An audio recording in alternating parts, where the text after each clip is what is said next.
We all know the boy who lived, but do we really know how he was brought to life? Join ScreenRant as we uncover 25 of the most interesting secrets from the production of Harry Potter and the Deathly Hallows. We're gonna go behind the scenes of parts 1 and 2, looking at what the cast, the director, and the rest of the crew had to say about the making of the Wizarding world. So stay tuned to the end to find out which cast member kept a secret for the entire franchise. And while you watch, click the subscribe button and hit that notification bell to join our squad. How do I look?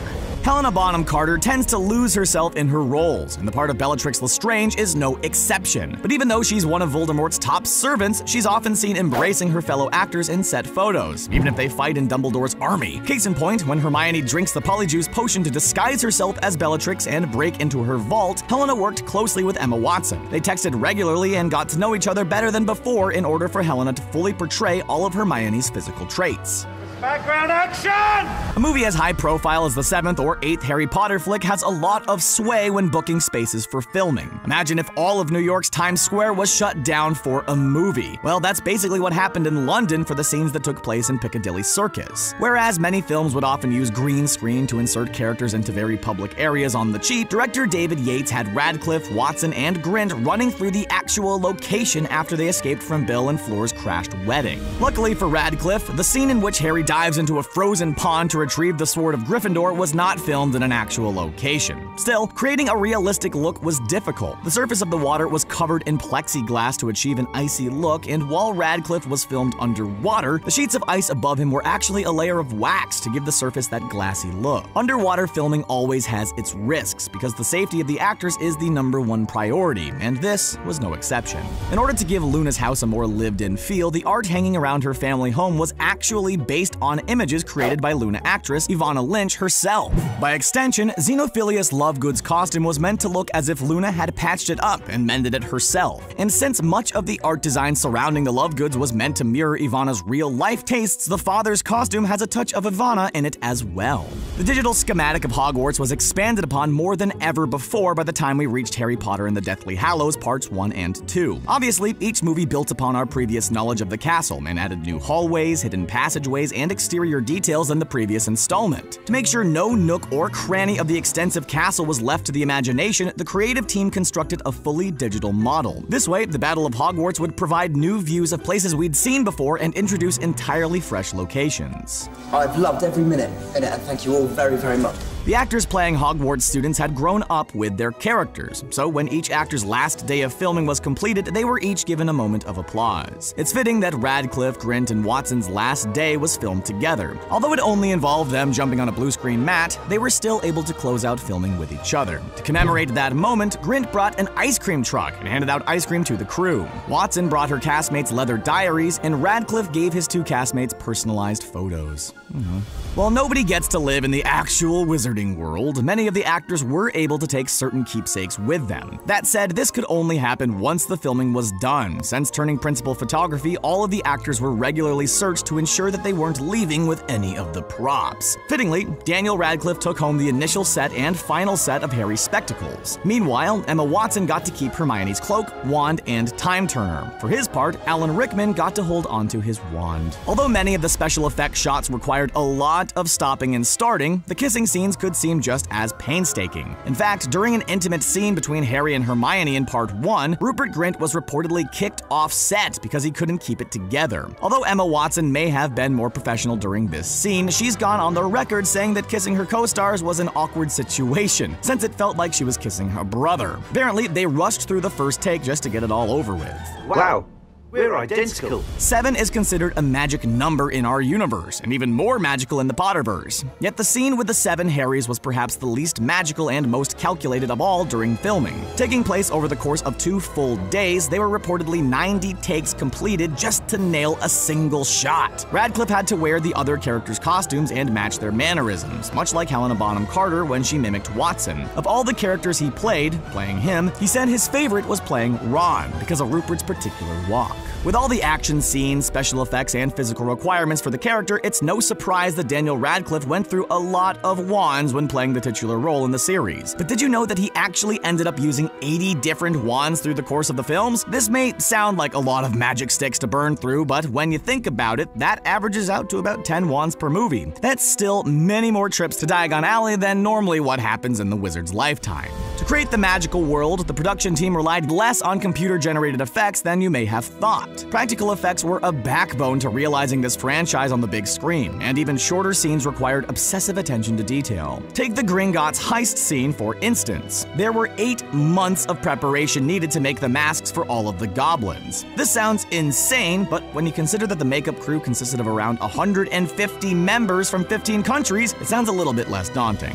While we're on the subject of prosthetics, Rupert Grint and Emma Watson had a bum cast. As they confirmed in an interview following the release of the Deathly Hallows, casts were made of their bottoms and then placed on their broomsticks so that they could sit more comfortably during long shooting days. The interviewer thought these casts would be worth a fortune, but the actors were a bit more humble. Coming, Mom! The scene at the beginning of Part 1 in which Hermione cast the Obliviate spell on her parents was not in the book. Director David Yates stated that they wanted to introduce Hermione's parents at some point in the series, and this was their chance. The fact that they were able to show it visually by having Hermione's image be magically removed from the family photos around the house helped make the scene much more impactful. Hello, beautiful. In addition to Hermione's parents, a sequence was added toward the end of Harry Potter and the Deathly Hallows Part 1 to make the Snatchers seem more dangerous. Soon after the film's release, David Yates stated, "I wanted to have some more fun with them, so we added an extra beat where they chased the trio." Obviously, the costume design team had fun with them too, as they all looked like they stepped out of an evil hipster thrift store. Still, it added some much-needed action to the climax of the slower first Hallows film. Radcliffe didn't know he was gonna film a nude scene in Part 1 until he read the script, thinking beforehand that he would at least have underwear on. Fortunately for him, he'd appeared nude before, on Broadway in the show Equus. That seemed to train him for any jitters that might be associated with bearing it all in front of a film crew. David Yates indicated there will be a couple of scenes in the new film in which he will undress, which likely drummed up some press before the film's release. Several injuries were sustained on the set for both Parts 1 and 2. These accidents involved not only Daniel Radcliffe's stunt double, but also Radcliffe himself. David Holmes, whose prior gymnast experience definitely helped him sell the magic of these moves, was thrown from his harness by an on-set explosion in January 2009. Later, Harry Potter got a black eye because the fake snake decided to bite back. Before the special effects were added, Nagini was just a boxing glove on a stick, and one day, surprisingly, decided to punch him. It may be Harry Potter's story, but J.K. Rowling kept all the characters busy. That said, Jason Isaacs, who plays Lucius Malfoy, wasn't sure his character would have much to do after the Order of the Phoenix. He actually contemplated leaving the franchise, but was convinced to stay when he learned of the events of the finale. On the other hand, Rhys Ifans, who played Luna's father, hadn't read the books and admitted he wasn't much of a fan. Yet he jumped at the chance to appear in the same movie as Michael Gambon and Maggie Smith. This series is a family story, on screen and off. Brendan Gleeson's character Mad-Eye Moody appeared in Goblet of Fire, Order of the Phoenix, and Deathly Hallows Part 1. He happened to share the screen with his son, Domhnall Gleeson. While Domhnall was more likely cast for his red-headed look and acting talents over his family connection, especially since he resembles the other Weasleys in the franchise, it's nice to find a personal story in a big-budget blockbuster.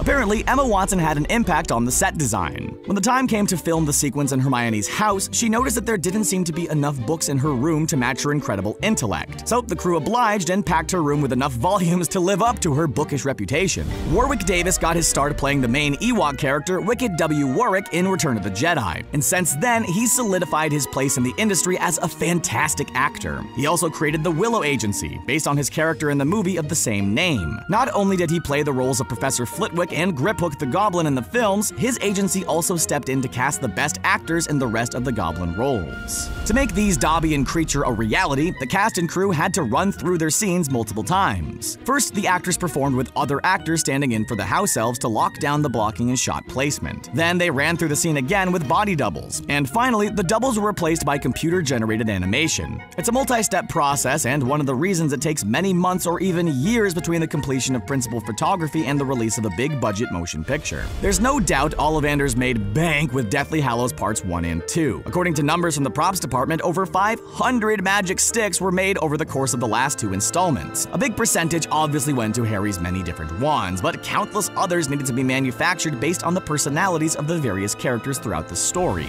Some close to the production had been pushing for the epilogue to be filmed with new actors who were age-appropriate for the nearly 2-decade time jump that occurs at the end of Part 2. Director David Yates pushed for the original cast to appear in this scene, as it's payoff of all the time we've spent with the actors up to this point. Although some find the old-age makeup and special effects to be a bit corny, we have to disagree. It would have been weirder dealing with a different set of faces. Ralph Fiennes gave Voldemort the perfect mix of showmanship and poise to match his arrogance. Ralph's speech to the survivors toward the end of the film was improvised each take. Often, he would change details of the speech with each new shot to keep Voldemort unpredictable. And in keeping with the in-the-moment feel, the shooting of the encounter between Neville and Voldemort was the first time either actor met each other. One of the many big reveals in the Deathly Hallows is the fact that Snape had always been in love with Lily Potter, even to his dying day. Alan Rickman knew this fact since filming the first movie, and whenever anyone would ask him about this bit of backstory, he would vehemently deny it. Eagle-eyed viewers have noticed that Snape's first line to Harry in the series, asking him about Asphodel and Wormwood in potions class, is a reference to the absence of Lily,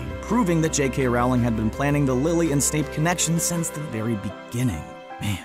Fame isn't everything. And that's the end of our video. Will these behind-the-scenes stories matter after the dust has settled, when the Fantastic Beasts series is over and the Cursed Child show closes on Broadway? Always. But what did you think of these behind-the-scenes stories? Are there any that we didn't mention? If so, let us know in the comments section below, and come back to Screen Rant soon for more videos just like this one. See you next time.